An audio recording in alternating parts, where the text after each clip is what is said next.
Hello everyone. अब हम यहाँ पे भीमराव अंबेडकर साहब के बारे में जानेंगे और उनका क्या थ्योरी है, वो किस पर्सपेक्टिव में आते हैं। तो मैं आपको बता दूं, वह अधीनस्थ दलित उद्धार परिप्रेक्ष्य में आते हैं, सबअल्टर्न पर्सपेक्टिव माने जाते हैं। और इसमें भारतीय समाज सुधार के लिए समर्पित, जातिवाद अस्पृश्यता के निवारण के लिए जीवन भर डॉक्टर भीमराव अंबेडकर ने काम किया। और इस परिप्रेक्ष्य में वो नीची जाति अस्पृश्यता के सुधार के लिए काम करते हैं, स्वाधीनता के राजनीतिक पक्ष को सुदृढ़ करने पर जोर देते थे। उनके अनुसार राजनीतिक स्वाधीनता से पूर्व सामाजिक सुधार आवश्यक है। वे सामाजिक व्यवस्था में पूर्ण परिवर्तन चाहते थे। उन्हें जीवन में अनेक बार अपमान सहना पड़ा था। वस्तुतः जीवन के प्रारंभ में उन्हें घोर अपमान, अमानवीय व्यवहार को भुगतना पड़ा था। इससे उनके मन में सवर्णों के प्रति कटुता उत्पन्न हो गई। उन्हें हिंदुओं के व्यवहार और ब्रिटिश शासन की नीति से ये पूर्ण ज्ञान हो गया था कि सभी अछूतों के प्रति उदासीन हैं और अछूत सभी प्रकार कमज़ोर हैं और वे सामाजिक, राजनीतिक, आर्थिक, धार्मिक क्षेत्रों में सवर्णों का मुकाबला करने में असमर्थ हैं। इसलिए अछूतों के उद्धार तथा उत्थान के लिए उन्होंने अपना जीवन, इसलिए उन्हें दलितों का मसीहा कहा जाता है।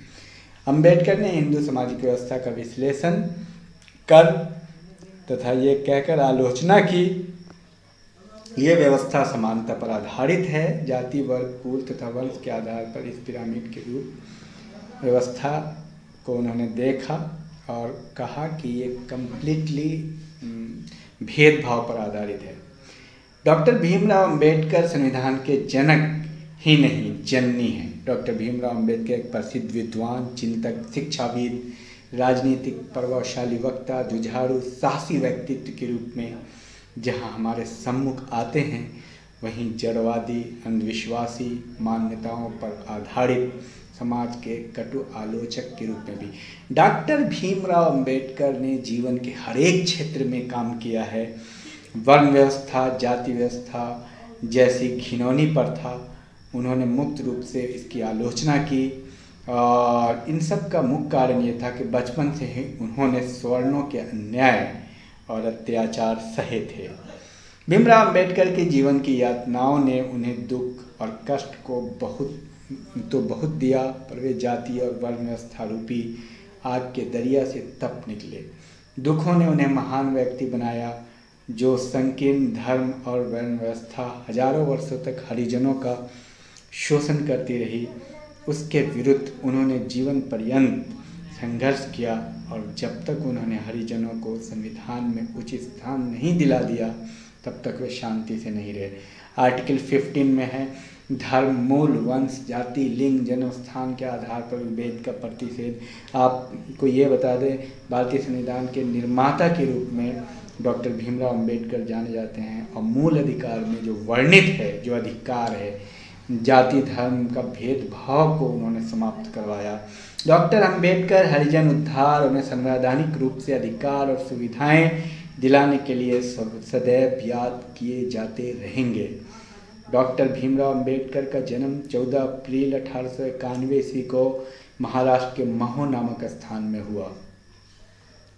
वे महार जाति के अत्यंत गरीब परिवार में जन्मे थे। महार जाति महाराष्ट्र में अछूत समझी जाती थी। उनके पिता रामजी स्वभाव से क्रांतिकारी थे। अंग्रेजों ने महार जाति के व्यक्तियों को सेना में भर्ती करने से इनकार कर दिया। राम जी ने इस अन्याय का कड़ा विरोध किया। इनके पिता भी काफ़ी अन्याय के प्रति विरोधी थे। उन्होंने महादेव गोविंद राणा से संपर्क कर गवर्नर से मुलाकात की, जिसके परिणाम स्वरूप 6 फरवरी 1917 को महाराणा को सेना में भर्ती न करने का आदेश समाप्त करा दिया गया। तो इस प्रकार आपके पिता उन सभी चीज़ों का विरोध करते थे जो जाति धर्म के नाम पर समाज में कुरीतियों को जन्म देती थी। तो ये चीज़ है। कबीर संत कवि के रूप में ऐसे समाज सुधारक थे जिन्हें जाति प्रथा की कटु आलोचना की। इसलिए एक बड़ी संख्या में हरिजन कबीर के विचारों और भावनाओं से प्रभावित हुए। राम जी के 14 पुत्र थे और सबसे छोटे भीमराव अंबेडकर थे। सन 1900 में भीमराव सतारा के सरकारी स्कूल में प्रथम कक्षा में भर्ती हुए। स्कूल में उनका नाम भीमा राम जी अंबेडकर लिखा गया। उनके परिवार का कुल का नाम सकपाल था, किंतु इनके पूर्वजों ने ये उचित समझा कि कुल नाम अपने पुश्तैनी गांव पर रखा जाए, जिसका नाम अम्बावड़े था। ये गांव महाराष्ट्र के रत्नागिरी जिले के खड़े तालुका में है। स्कूल में अंबेडकर नाम के एक अध्यापक थे जो इन्हें बहुत प्यार करते थे। विद्यावान भी थे, अक्सर अपने घर पर खाना खिलाते थे। उन्हीं के नाम पर भीमराव ने अपना नाम अंबेडकर रख लिया। अंबेडकर इस अध्यापक से इतना अधिक प्रभावित थे कि जीवन पर्यंत उनका सम्मान करते रहे। भीमराव का जन्म एक ऐसे समाज में हुआ था जहां अस्पृश्यता का रोग गहरी जड़ें जमाए हुए था और जिसके भुक्तभोगी स्वयं वे और पूरा हरिजन समाज था। हरिजन का जितना अपमान भारतीय समाज में किया जाता रहा है उतना शायद ही किसी समाज में हुआ हो। इन्हें न कोई पास बैठाता था, न पीने को पानी देता था, न समाज में रहने को स्थान। नाई इनके बाल तक नहीं काटते थे। भीम की बहन इनके बाल काटती थी। स्कूल में स्वर्ण इनके साथ अमानवीय अपमानजनक व्यवहार करने से चूकते नहीं थे। हरिजनों को संस्कृत पढ़ने का अधिकार नहीं था, इसलिए भीमराव को संस्कृत के स्थान पर फारसी पढ़नी पड़ी। यही वे समस्त कारण थे जिन्हें भीमराव अंबेडकर को हिंदू धर्म और संस्कृति से विद्रोह करना सिखाया। स्कूल में अंबेडकर के पिता सेना में सूबेदार मेजर थे और 14 वर्ष तक सैनिक मुख्य अध्यापक रहे। 1891 राम जी ने अवकाश प्राप्त किया और पुनः लोक निर्माण विभाग में स्टोर कीपर के रूप में नौकरी कर ली। बाद में इनका तबादला सितारा में हो गया। तो ये कुल मिलाकर के भीमराव अंबेडकर जिस समाज से आते थे वहाँ छुआछूत, अस्पृश्यता, खान पान संबंधी निषेध काफ़ी था। तो इस निषेध के प्रति इन्होंने दलित उद्धार परिप्रेक्ष्य को अपनाया और अपना पूरी जिंदगी दलितों के उद्धार में लगा दिया। जातिवाद का वो घिनौना रूप जो भारत में उन्होंने भुगता था, विदेशों में नहीं था। हीनता की भावना जो भारतीय समाज में उनके कहीं गहरे घर कर गई थी, वहाँ समाप्त हो गई। विदेश में रहकर उनके सोचने, विचारने और चीज़ों को देखने और समझने के ढंग में अद्भुत परिवर्तन आया। यहाँ उनके व्यक्तित्व का विकास हुआ। जून 1915 में उन्हें प्राचीन भारतीय व्यापार पर विषय पर थीसिस पर एमए की डिग्री प्राप्त हुई। 1916 में अंबेडकर ने पीएचडी के लिए थीसिस प्राप्त की जिसका शीर्षक था national dividend for India, A historic finance in British India. इसकी प्रस्तावना ने प्रोफेसर एम सेलिंगमन ने लिखा है, मेरे विचार से अधोगत सिद्धांतों का इतना विस्तृत विवेचन कहीं और नहीं मिलेगा। यहीं पर लाला लाजपत राय से भी इनका परिचय हुआ। इन्होंने भारतीय स्वतंत्रता संग्राम में परस्पर विचार विमर्श किए। 1916 में अंबेडकर कोलंबिया विश्वविद्यालय से London school of economics and politics science में अध्ययन के लिए गए। अक्टूबर 1916 में उन्होंने कानून के अध्ययन के लिए ग्रेज इन में दाखिला लिया। क्योंकि अर्थशास्त्र में एमएससी नहीं थे, इसलिए अर्थशास्त्र में एमएससी करने के पश्चात वे भारत लौट आए। भारत लौटने का कारण ये भी था कि बड़ौदा के महाराज ने उन्हें छात्रवृत्ति देना बंद कर दिया था। जुलाई 1917 में अंबेडकर को महाराजा बड़ौदा का सैनिक सविच्छ बनाया गया, किंतु यहाँ सवर्णों के अपमानजनक व्यवहार, दमघोटू वातावरण ने उन्हें बड़ौदा छोड़ने के लिए विवश किया। उन्हें न रहने का स्थान मिलता था, न चपरासी पानी देता था, फाइलें दूर से उनकी मेज पर फेंकी जाती थी। इन समस्त कारणों से 1917 में वो बम्बई आ गए। शहर में आकर उन्होंने नए ढंग से अपने जीवन को चलाने का प्रयास किया। 1918 में उनकी नियुक्ति बम्बई के सिडेनहम कॉलेज में राजनीतिक अर्थशास्त्र के प्राध्यापक पद पर हुई, पर सवर्णों के कटु व्यवहार ने उन्हें यहाँ भी काफ़ी दुख पहुँचाया। तो इस प्रकार इनके साथ हमेशा भेदभाव हुआ। इनकी रचनाएं हैं annihilation of the caste, the untouchables, who are they, the Buddha and Dhamma, the Buddha and the future of the religion.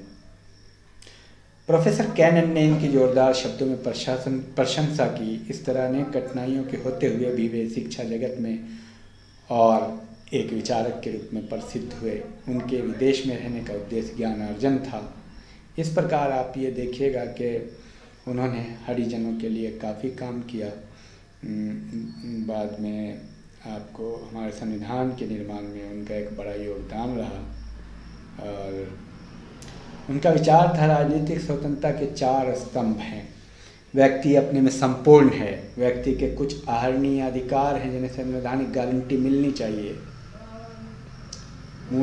किसी व्यक्ति को विशेष सुविधाएं उपलब्ध करने के लालच में अपने संवैधानिक अधिकारों को नहीं त्यागना चाहिए।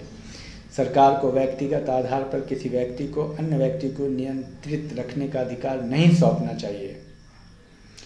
अंबेडकर का विचार था कि श्रमिकों को छूट और समानता देना आवश्यक है और इनका संतुलन बना रहने इसके लिए संविधान में उल्लेख होना अत्यंत आवश्यक है। अंबेडकर के अनुसार हिंदू धर्म और बौद्ध धर्म 3 दृष्टियों से एक दूसरे से भिन्न हैं। हिंदू धर्म आत्मा परमात्मा वर्ण व्यवस्था में आस्था रखता है, जबकि बौद्ध धर्म न आत्मा का अस्तित्व, न परमात्मा और न ही वर्णाश्रम। बौद्ध धर्म में ऐसा 3 महान विशेषताएं हैं जिनकी बराबरी नहीं की जा सकती। ये हैं प्रज्ञा, करुणा और समता। बौद्ध धर्म ईसाई धर्म की तरह सताए गए पर दलितों के लिए आशा का एक प्रदीप है। बौद्ध धर्म की दीक्षा लेने के पश्चात उन्होंने कहा, मैं आज एक नया जन्म ले रहा हूँ और नर्क से मुक्ति प्राप्त कर रहा हूँ। उनका गला उस समय रुंध गया था जब उन्होंने ये कहा, मैं हिंदू धर्म को त्यागता हूँ। आप सभी इस पंक्ति से कल्पना कर सकते हैं कि हिंदू धर्म और छुआछूत की भावना ने उन्हें कितना कष्ट और आघात पहुँचाया था कि वे हिंदू धर्म त्यागने के लिए विवश हो गए और उन्होंने सहर्ष बौद्ध धर्म ग्रहण कर लिया। उन्हें यह कहने में संकोच नहीं हुआ, मैं हिंदू पैदा तो हुआ परंतु हिंदू रहकर मरूंगा नहीं। इसे उन्होंने पूरा किया।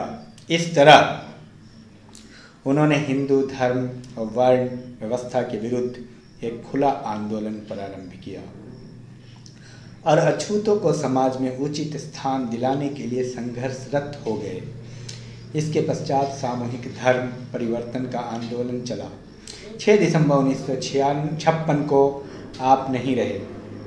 संपूर्ण देश आपके अचानक मृत्यु के समाचार से स्तब्ध रह गया। लाखों व्यक्ति अंतिम दर्शन के लिए उमड़े। कहते हैं शमशान घाट पर ही 1 लाख से अधिक व्यक्तियों ने धर्म परिवर्तन किया। ऐसा अद्भुत था डॉक्टर अंबेडकर का व्यक्तित्व। डॉक्टर अंबेडकर ने धर्म के 4 लक्षण बताए हैं।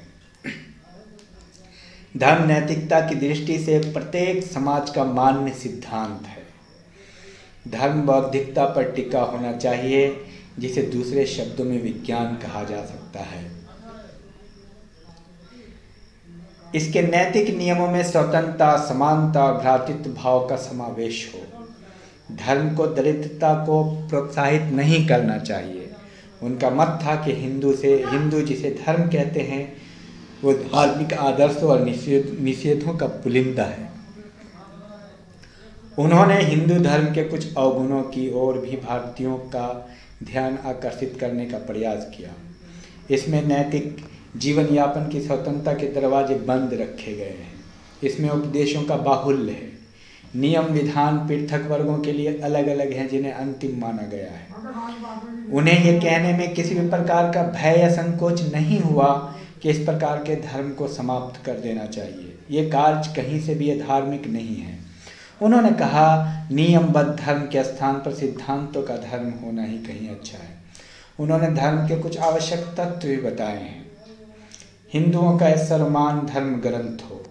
जन्मजात पुरोहितवाद को समाप्त किया जाए। सभी के लिए स्वतंत्र और मुक्त परीक्षाओं के आधार पर पुरोहित का चुनाव किया जाए। पुरोहित के लिए सरकारी प्रमाण पत्र की अनिवार्यता हो। कानून द्वारा पुरोहितों की संख्या निश्चित की जाए। पुरोहितों की नैतिकता, विश्वासों और पूजा विधियों पर सरकार की कड़ी दृष्टि और निगरानी रहनी चाहिए। इस प्रकार के उन्होंने नियम बताए। उनके विचार और कार्यों का संक्षिप्त विवेचन ऐसे देख सकते हैं। सांप्रदायिक समस्या को सुलझाने के लिए उन्होंने काम किया। वर्ण व्यवस्था की आलोचना की, जाति व्यवस्था का विरोध किया अछूतों के सुधार पर बल दिया, दलितों के लिए पृथक प्रतिनिधित्व की बात की, अछूतों के उद्धार के लिए कानूनी उपाय बनवाए। डॉक्टर अंबेडकर ने धर्म परिवर्तन किया, श्रमिकों के हितों का समर्थन किया। भारत के संविधान के निर्माण में उनका बड़ा योगदान रहा। सांप्रदायिक समस्या को सुलझाने के लिए वे कहते हैं, इस विषय में मेरा विचार 2 बातों पर निर्भर करता है। पहली बात तो यह है कि सांप्रदायिक समस्या को सुलझाने के लिए हमें ऐसे सिद्धांतों को तय करना अत्यंत आवश्यक है जिनके आधार पर अंतिम हल निकाला जा सके। दूसरी बात यह है कि जो सिद्धांत हम तय करें वे बिना भय और बिना पक्षपात के सभी पर लागू किए जाएं। सांप्रदायिक समस्या 3 उपलब्धियों पर निर्भर करती है: विधानसभाओं में सदस्यों की संख्या, मंत्रिमंडल में अधिकार और सरकारी नौकरियों की प्राप्ति। मैं उन सिद्धांतों को सुलझाना चाहता हूं जो इन तीनों पर लागू हो सके। जहां तक सरकारी नौकरियों की बात है, केवल इतना ही करने की ज़रूरत है कि जो प्रशासन इस समय चालू है उसी के अनुपात को कानूनी रूप दे दिया जाए। मंत्रिमंडल में हिंदुओं, मुसलमानों और अछूतों का वही अनुपात होना चाहिए जो विधानसभा में हो। जहाँ तक दूसरे अल्पमतों समुदायों का संबंध है, उनके लिए भी 1 या 2 सीटें आरक्षित रहनी चाहिए। ये एक मान्य पद्धति और रूढ़ि बन जानी चाहिए। पार्लियामेंट्री सेक्रेटरियों की मृत्यु होने पर उन अल्पमत के लोगों को भी अपने प्रतिनिधित्व के लिए उचित योग रहे। आगे वो कहते हैं, पहली बात तो यह है कि भारत का बहुमत सांप्रदायिक बहुमत है, राजनीतिक बहुमत नहीं। ऐसी स्थिति रहने पर जो बात इंग्लैंड की परिस्थिति में उचित हो सकती है, वही बात भारत की परिस्थिति में उचित नहीं ठहराई जा सकती। दूसरी बात यह है, मंत्रिमंडल को विधानसभा में जिस पक्ष का बहुमत है उसी पक्ष की कमेटी बनाने की प्रथा को बंद करना चाहिए। कमेटी इस तरह की बनानी होगी कि उसे केवल विधानसभा के बहुमत का ही नहीं बल्कि विधानसभा के अल्पमत का भी समर्थन प्राप्त हो।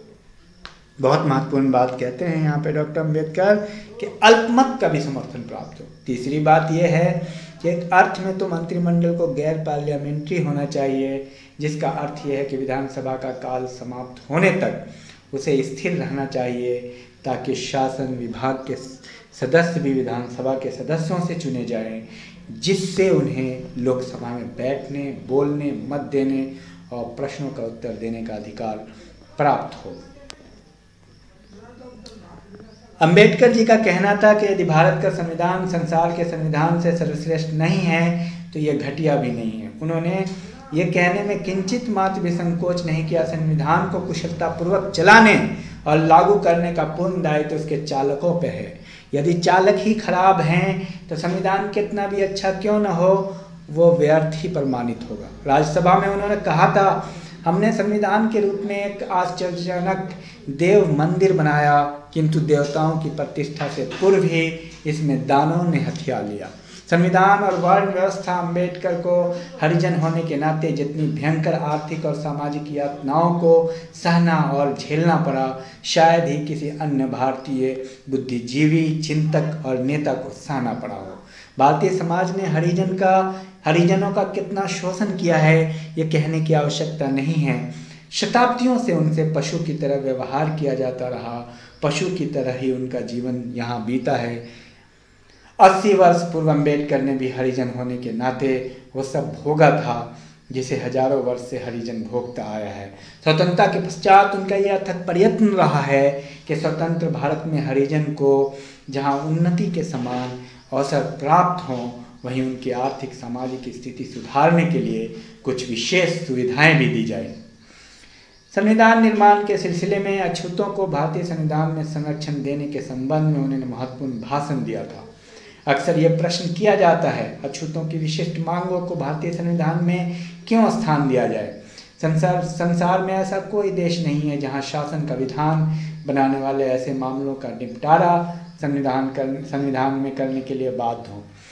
उन्होंने इसका उत्तर देते हुए कहा था कि भारतीय समाज की अनेक विशेषताएं हैं, इसलिए इस प्रकार के प्रश्न पूछे जाते हैं, उनका अपना विशेष महत्व भी है। इसका उत्तरदायित्व हिंदुओं की वर्ण व्यवस्था जाति पर आधारित है, जिसका महत्व भी है और उसमें अनेक बुराइयां भी हैं।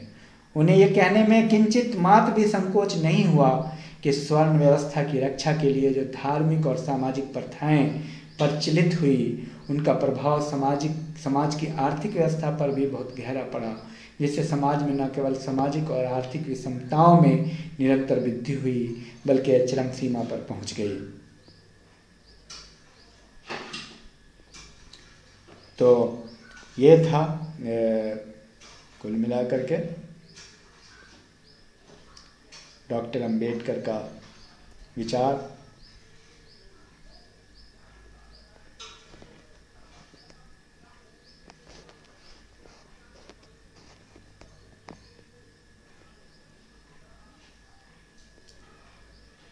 डॉक्टर अंबेडकर संसदीय शासन प्रणाली के बहुत बड़े प्रशंसक थे। उनके अनुसार संसदीय शासन प्रणाली में 3 चीज़ें महत्वपूर्ण हैं। इसमें वंशानुगत शासन नहीं होता है, इसमें कोई व्यक्ति सत्ता का प्रतीक नहीं होता है, निर्वाचित प्रतिनिधित्व में जनता का विश्वास होता है। तो एस सहाय ने कहा है कि स्वाधीनता का श्रेय महात्मा गांधी को दिया जाएगा और इसको संहिताबद्ध करने का सेहरा बंधेगा उनके कटुतम आलोचक, अर्थात हमारे महान संविधान के महान शिल्पी डॉक्टर अंबेडकर के सिर पर। तो संविधान के शिल्पकार हैं, संविधान के महान शिल्पकार हैं डॉक्टर अंबेडकर, और डॉक्टर अंबेडकर के सर पे ये सेहरा जाएगा। डॉक्टर अंबेडकर ने मार्क्सवाद का अध्ययन किया था, उससे प्रभावित भी हुए थे, परंतु अंबेडकर की विचारधारा मार्क्स की विचारधारा से भिन्न है। डॉक्टर अंबेडकर उदारवादी विचारधारा में आस्था रखते थे। वे लोकतंत्र और संसदीय प्रणाली के प्रबल समर्थक थे। वे राज्य को समाज सेवा का एक साधन मानते थे तथा शक्ति पृथक्करण में उनका विश्वास था। वे समाज की कुरीतियों को समाप्त करके सामाजिक समानता स्थापित करना चाहते थे। उनके जीवन का सर्वोत्तम लक्ष्य अछूतोद्धार था। वे धर्मनिरपेक्ष राज के समर्थक थे और भारतीय केंद्रीय सरकार को सुदृढ़ता प्रदान करना चाहते थे। उन्होंने दलितों के लिए पृथक प्रतिनिधित्व का समर्थन किया। भारतीय संविधान के निर्माण में उनकी महत्वपूर्ण भूमिका है।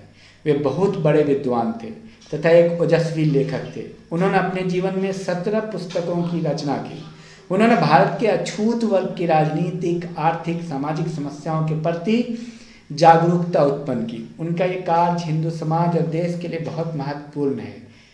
एस सहाय ने कहा है, स्वाधीनता का श्रेय महात्मा जी को दिया जाएगा, महात्मा गांधी को, और इसको संहिताबद्ध करने का सेहरा बंधेगा उनके कटुतम आलोचक, अर्थात हमारे महान संविधान के महान शिल्पी डॉक्टर अंबेडकर के सिर पर। धन्यवाद।